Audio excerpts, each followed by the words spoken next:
పల్నాడు జిల్లా మాచర్ల, నెల్లూరు జిల్లాలో వైసీపీకి తిరుగులేని ప్రాంతాలు. గత ఎన్నికలకు ముందు వరకు ఇక్కడ నాయకులు చేసిన హంగామా అంతా ఇంతా కాదు. తమకు తిరుగులేదనే ఓవర్ కాన్ఫిడెన్స్ తో నాయకులంతా వ్యవహరించారు. పార్టీ పరంగా వైసీపీ ఈ రెండు ప్రాంతాలను పట్టు దక్కించుకుంది.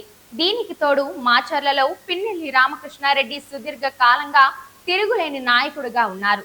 నెల్లూరులో కూడా వైసీపీకి ఒకప్పుడు ఎదురు లేనట్టు ఉండేది. ఇప్పుడు పట్టు కోల్పోవడం జగన్ కి నచ్చడం లేదు. ఇక్కడ సీనియర్లు కూడా ప్రభావం చూపలేకపోయారు. ప్రజల్లోకి వైసీపీని బలంగా తీసుకువెళ్లలేదని ఇప్పుడు కూడా సీనియర్లు మౌనంగా ఉండటాన్ని జగన్ సహించలేకపోతున్నారు. ఈ ప్రాంతాల్లో కొందరు నాయకులు ఇప్పటికే జైల్లో ఉన్నారు.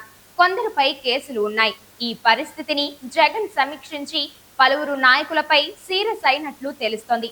ఆ ప్రాంతాల ఇన్ఛార్జ్లను ప్రశ్నించారు. వైసీపీ విధానాలను ప్రజల్లోకి బలంగా తీసుకెళ్లడంలో విఫలమయ్యారని మండిపడ్డారు.